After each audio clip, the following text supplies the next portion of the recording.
Hi, happy Saturday! Dahil dalawa lang kami ni babae, kaya magluto tayo ng chicken feet with Sprite. Patikim natin sa kanya ang adobo.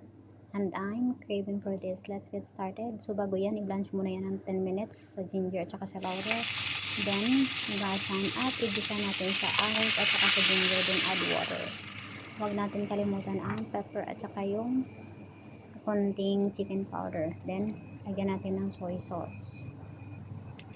Tsaka i-simmer lang natin ito for about 5 minutes. Takpan natin. At pagkatapos, lagyan natin ng sesame oil. Kung gusto mong lagyan ng chili, then it's optional.